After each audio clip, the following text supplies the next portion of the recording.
경제계 주요 뉴스입니다. 현대차그룹과 SK온이 미국 조지아주에 건설하는 전기차 배터리 합작 공장이 미국 정부로부터 7억 달러 수준의 보조금을 받을 예정입니다. 현대차그룹은 LG에너지솔루션과의 합작법인에서도 마찬가지의 보조금 혜택을 받을 수 있을 것이라는 전망이 나오고 있습니다. 조원태 한진그룹 회장이 해외 경쟁 당국의 합병 승인을 받고 있는 아시아나항공에 대해서 다시 한번 적극적인 인수 의지를 드러냈습니다. 무엇을 포기하든 성사시킬 것이라며 해외 노선 등 해외 경쟁 당국에 전폭적인 양보 의사를 밝힌 것으로 풀이됩니다. CJ제일제당이 강력한 브랜드 파워를 보유한 식품 소비재 기업들과 손잡고 네이버, 11번가 등 쿠팡의 경쟁 이커머스에서 공동 마케팅을 펼치고 있습니다. 납품 가격을 놓고 벌이는 쿠팡과 CJ의 갈등은 여전한 상황에서 CJ가 반쿠팡 연합정선을 만드는 것 아니냐는 전망이 나오고 있습니다. 국민 메신저로 불리는 카카오톡의 입지가 위태롭다는 분석이 나오고 있습니다. 월간 활성 이용자 수에서 어렵게 1위 자리를 고수하고 있지만 구글의 유튜브가 빠르게 카카오톡을 추격하고 있기 때문입니다.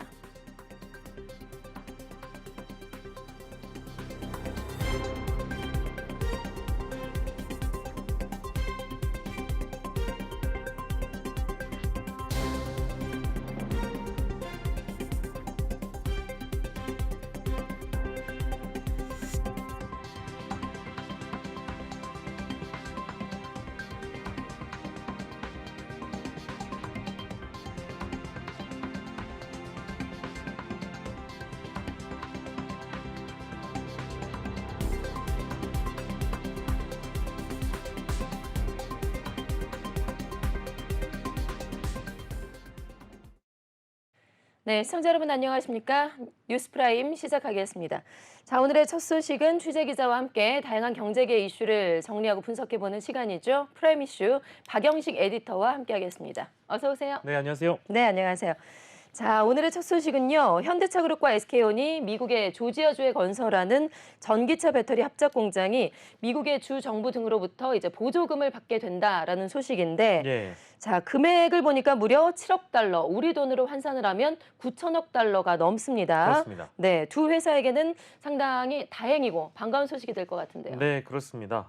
현대차그룹과 SK온, 미국 조지아주에 합작법인 설립하는 거는 저희가 앞서서 미리 전해드렸었는데요. 주 정부로부터 7억 달러, 약 9천억 원 수준의 보조금을 받는다는 내용입니다. 현지 언론과 업계에서는 이미 이제 어제 오늘 많이 이야기가 되고 있는 상황인데요. 20년간 재산세 감면으로 일단 2억 4,700만 달러, 그리고 대규모 사업 감세 혜택으로 9,800만 달러, 또 여러 비용들을 혜택을 받을 예정이라고 전해지고 있고요. 이 공장은 2025년에 하반기에 가동을 목표로 하고 있고 조지아주 바토 카운티에 위치를 하고 있고 전기차 30만 대분 배터리셀을 생산할 수 있는 큰 규모입니다. 그리고 합작 공장에서 생산하는 이 배터리는 현대모비스가 배터리팩으로 만들어서요. 미국 내 현대차, 기아차, 또 제네시스 전기차에 전량 공급할 계획을 갖고 있는 그런 공장입니다. 네, 자 미국 현지의 합작 공장이 여기만 있는 것은 아니잖아요. 네네네. 현대차하고 LG 엔솔의 합작 공장도 있는데 여기도 그러면 비슷한 상황으로 마찬가지로 이제 보조금을 받을 수 있게 되는 거죠. 네, 그럴 전망으로 알려지고 있습니다. 이쪽은 또 현대차그룹과 LG에너지솔루션의 합작법인은 조지아주 서베너 브라이언 카운티에 세울 합작 공장인데요. 역시 비슷한 규모의 보조금을 받을 예정으로 알려져 있습니다.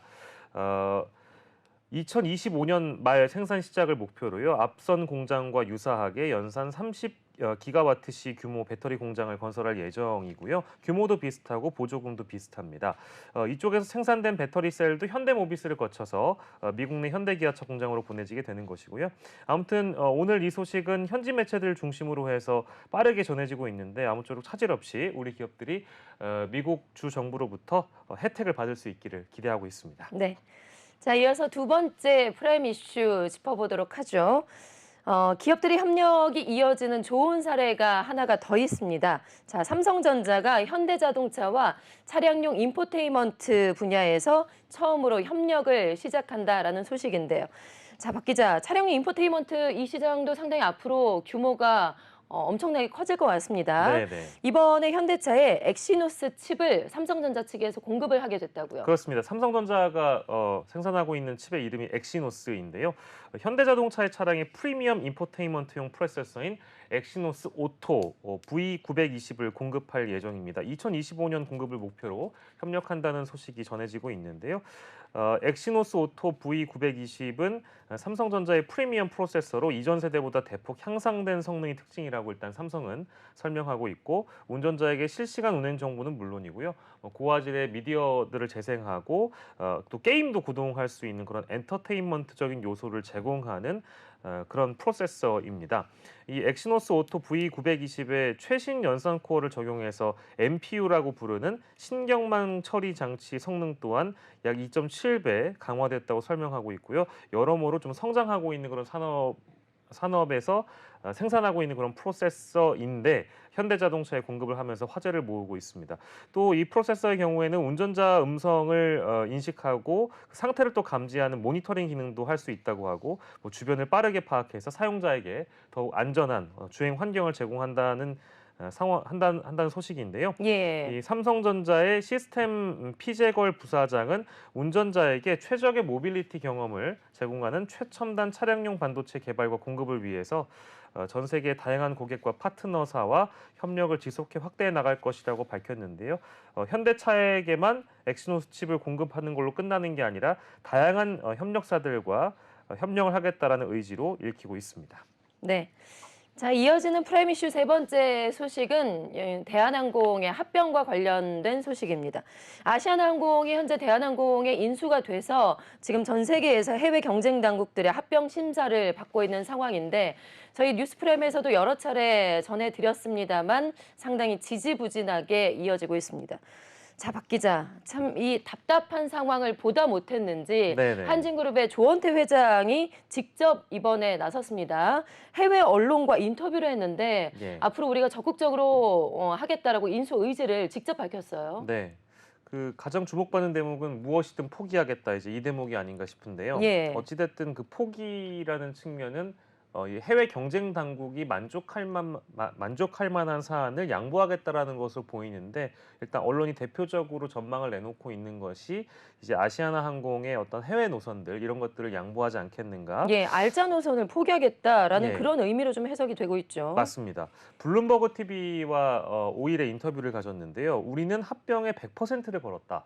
무엇을 포기하든 성사시킬 것이라고 말해서 강력한 의지가 돋보이고요. 현재 심사가 진행 중인 해외 경쟁 당국의 노선을 상당히 양보할 의사가 있다라는 의지로 분석이 되고, 미국과 EU 그리고 일본은 더 많은 경쟁을 요구하고 있다면서 조 회장이 밝혔는데, 더불어서 우리가 좋은 해결책을 갖고 있기 때문에 그들을 설득할 수 있다고 확신한다, 이제 이런 언급을 했기 때문에 그런 전망들이 나오고 있는 겁니다. 아시는 것처럼 2020년부터 아시아나항공과의 합병을 추진하고 있는 상황인데, 많이 말씀드렸습니다만 독과점 우려 때문에 해외 심사 당국과 경쟁 당국에서 계속 소위 시쳇말로 좀 딴지를 걸고 있어가지고요. 예. 이 시정 조치를 요구하고 있는데 합병이 지연되는 마당에 나온 조원태 회장의 발언이어서 아무튼 주목이 되고 있습니다. 네, 2년이 넘어가고 있어요. 예. 네네. 해외에서 이렇게 경쟁 당국의 심사가 이제 계속해서 길어지고 있는 상황인데, 국내에서는 또 해결해야 된 과제가 또 하나가 있습니다. 네. 아시아나 항공노제 투쟁 소식인데 이쪽 상황은 어떻게 좀 진척이 있을까요? 진척은 없는 상황이고 이제 뭐 시작이라고 봐도 될 것 같은데요. 예. 일단 발대식을 오늘 열었고, 항공기 출발 시간을 지연시키는 준법 투쟁을 노조가 시작하겠다고 밝힌 상황입니다. 항공기 이륙 전에 반드시 해야 하는 비행 관련 브리핑을 기존보다 3, 40분 늦게 진행할 예정이라고 하고, 노선마다 차이가 있습니다만 국내선, 국제선 각각 30분에서 최대 1시간 정도 지연될 것으로 관측이 되고, 다만 아직 운항을 중단하는 등의 전면 파업에 돌입하지는 않았습니다만, 해외에서는 인수합병권 관련해서 아무튼 난맥상이 좀 있고요. 국내에서는 아시아나 노조의 이제 파업이 이제 막 시작에 들어갔기 때문에 노조와의 타협도 원만히 해결해야 하는 조원태 회장의 과제로 남게 됐습니다. 네. 자, 이어서 네 번째 프라임 이슈 짚어보겠습니다.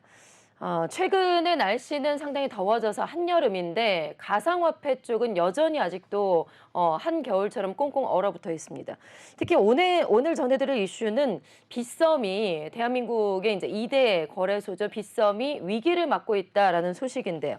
여러모로 지금 빗썸의 상황이 좋지가 않은 것 같아요. 네, 네, 그렇습니다. 얼마 전에 세무조사 이슈도 네, 있었는데 전해드렸었죠. 오늘은 내부 상황을 좀 보면요. 일단 지난해 5월에 실적 악화 막는다고 경영진을 교체하는 초강수를 빗썸이 던진 바 있습니다. 그럼에도 불구하고 올해 1분기 영업이익을 보니까 80% 넘게 급감해서 내부적으로도 그렇고 이제 빗썸을 바라보는 외부의 시선 또한 좀 위기감이 반영된 기사들이 많이 나오고 있는데요.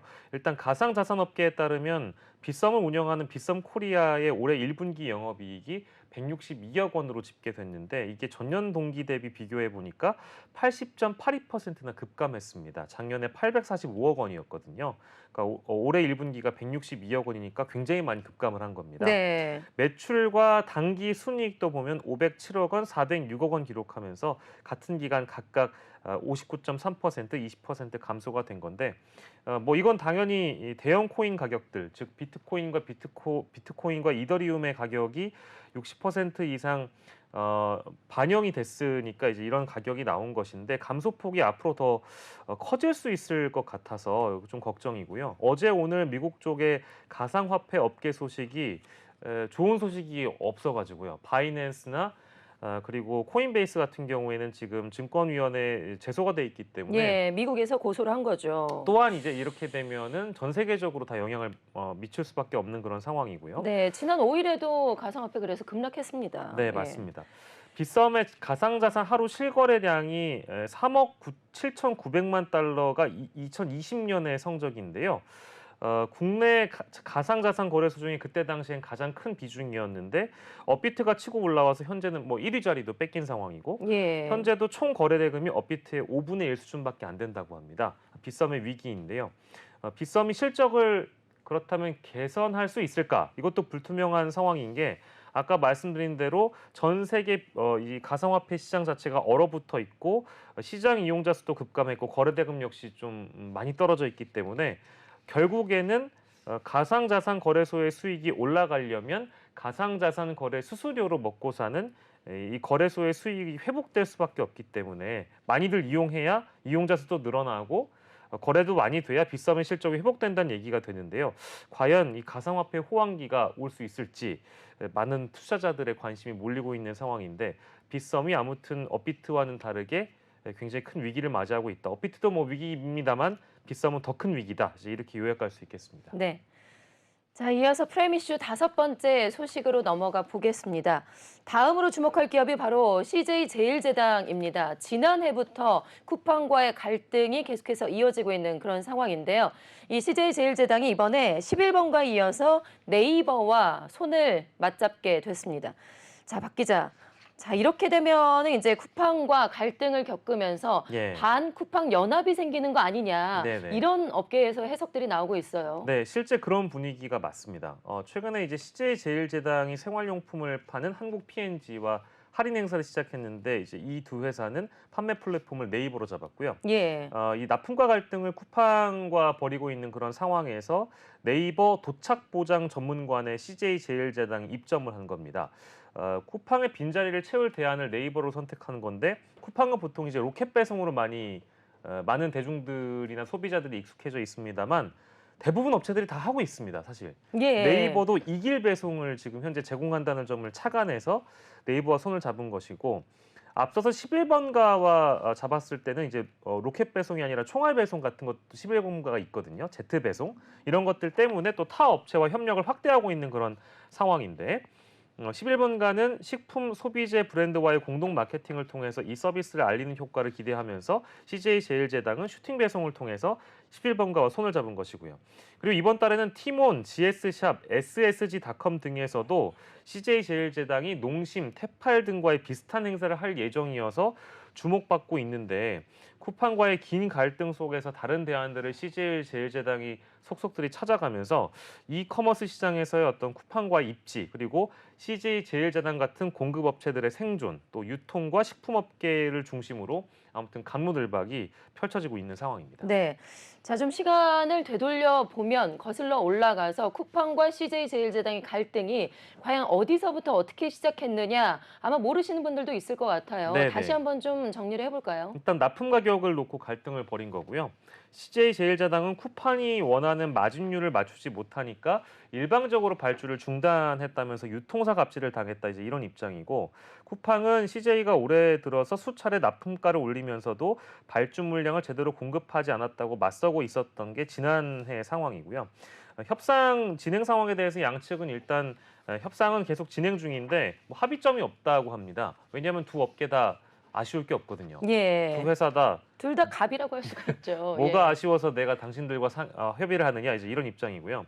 CJ 제일제당 입장에서는 쿠팡 채널 비중은 뭐 그리 크지 않다는 입장이고, 쿠팡도 사실 이 CJ 제일제당의 대표적인 상품들, 그러니까 뭐 햇반 같은 거를 네. PB로 또 판매를 하고 있는 상황이기 때문에 서로의 존재가 절박하진 않습니다. 네, 당시에 그래서 쿠팡에서 CJ제일제당의 제품을 햇반 같은 거를 팔지 않았었죠. 받지 예, 않았었죠. 맞습니다. 여기에 아무튼 LG 생활건강도 2019년에 쿠팡과 갈등을 빚은 적이 있어서 뭐 LG 생활건강이 2019년 당시에는 쿠팡이 다른 온라인몰에서 가격을 올릴 것을 강요했다라면서 공정위에 제소한 이후 직매입 발주를 중단한 상태니까 CJ와 LG 생건의 입장이 동일해 보이는 측면도 있어서 이 두 회사가 또 협력을 하게 되면 반쿠팡 연합이 확대가 되는 거여서, 아무튼 네이버의 배송 서비스가 안정화되거나 그렇게 돼버리면 쿠팡의 경우에는 반연합 전선과 싸우는 그런 모양새를 갖게 돼서요. 이게 쩌는 전장인지 아무튼 뭐 자존심 싸움인지 모르겠는데, 소비자들은 좀 더 싼 가격을 사기 위해서 여러 플랫폼을 또 알아봐야 되는 수고로움이 예. 생기기 때문에 뭐 누구 좋을 일인지는 잘 모르겠습니다. 그러게요. 좀 지켜봐야 될 것 같습니다. 네. 자, 프라임 이슈 6번째 소식으로 넘어가 보죠. 은행권과 비슷한 수준이었던 연 3%대 그 저축은행 정기예금 금리가 최근에는 4%까지 반등을 하고 있는 상황입니다. 특히나 지금 K뱅크가 4%짜리 정기예금 특판을 하니까 지금 줄줄이 다른 은행들까지도 인상이 이어지고 있는 것 같아요. 네, 그렇습니다. 최근에 은행들이 높아진 금리에도 예금 금리 인상을 좀 억제하면서, 아니 금리가 높은데 은행들은 왜 이 모양이냐 이런 소비자의 불만들이 있었는데, 예. 저축은행들이나 이제 인터넷 은행들 중심으로 해서 예금 금리 경쟁에 다시 좀 들어간 상황입니다. 일단 평균 금리가 지난 2월 이후에 다시 4%에 안착해서요. 지금으로부터 시점을 일주일 전으로 돌리면 K뱅크가 5천억 원 한도로 해서 연 4% 정기예금 특판을 내놨습니다. 3개월, 6개월 상품 금리도 0.2%포인트 올리니까 뒤이어서 OK저축은행이 4.51%의 정기예금을 출시했고, 현재는 페퍼저축은행, 웰컴저축은행을 포함해서 연 4%의 금리를 보이는 곳이 지금 30곳에 육박한 상황이어서 지금 인터넷을 중심으로 우리 구독자 여러분들이나 시청자 여러분들께서 좀 찾아보셔도 4% 이상 가는 저축은행들은 많이 있는 상황이고요. 인터넷 뱅킹을 중심으로도 평균적으로 4% 금리에 해당하기 때문에 일단 찾아보시고 예금 특판의 혜택을 누리시는 건 좋은데요. 이거보다 더 올라갈 가능성이 있다라고 얘기하는 전문가들도 있어서 네. 잠시 기다려 보시는 것도 좋지 않을까라는 분석을 내놓는 분들도 있다 정도로 요약하겠습니다. 네, 어쨌든 뭐 대출 금리가 아니고 정기예금 금리가 올라가는 거니까 네네네, 맞습니다. 소비자들에게는 상당히 반가운 소식이 될 것 같습니다. 네. 자, 그다음 이슈로 넘어가 보겠습니다. 앞서 이제 주요 뉴스에서도 전해드렸습니다만 국민 메신저로 불리는 카카오톡이 현재 지금 입지가 입태롭다라는 분석이 나오고 있습니다. 자, 박 기자, 네. 어떤 그 매체들이 카카오톡을 위협하고 있는 건가요? 네, 일단은 구글입니다. 예. 구글이 사실상 2위인데요. 뭐 지금 1위의 자리는 현재 카카오톡이 고수를 하고 있습니다만 그 격차가 줄어들었습니다. 카톡의 월간 실 사용자 수라고 해서 MAU를 분석을 해보니까 4,145만 8,675명인데 1위 했습니다. 근데 2위인 구글의 유튜브와의 격차가 불과 50만 명밖에 되지 않아서 역대 격차 최소치를 기록했다는 의미여서 업계에서는 이러다가 카카오톡이 구글의, 그러니까 즉 유튜브에 잡아먹히겠구나라는 분석이 나오고 있는 것이고요. 예. 저희가 후반부에 준비한 마지막 그 음원 회사들 소식도 마찬가지로 유튜브 업계와 이어지기 때문에 동반해서 말씀드리면 업계 1위가 음원 업계 1위가 멜론이거든요. 예. 근데 이 1위를 지금 위태롭게 하고 있는 것이 유튜브 뮤직이었는데 이쪽 음원업계에선 이미 유튜브 뮤직이 멜론을 제쳤습니다. 네. 즉 토종업계를 위협하고 있는 것은 현재 구글이어서 카카오톡 메신저 즉 SNS 업계로만 봤을 때 카카오톡의 입지를 위협하고 있는 것도 구글이고요. 음원 시장으로 넘어가 보면 멜론의 입지를 이미 위협해서 추격한 것도 유튜브고요. 구글입니다. 유튜브 예. 뮤직이어서 아무튼 토종 기업이 여러 측면에서 위협을 받고 있기 때문에 어떤 생존 전략이 필요할지 고민이 필요한 시점이 되겠습니다. 네, 알겠습니다. 자, 이렇게 프라임 이슈 8가지에 대해서 알아보고 쭉 정리를 해봤습니다. 지금까지 프라임 이슈에서 박영식 에디터와 함께했습니다. 고맙습니다. 감사합니다.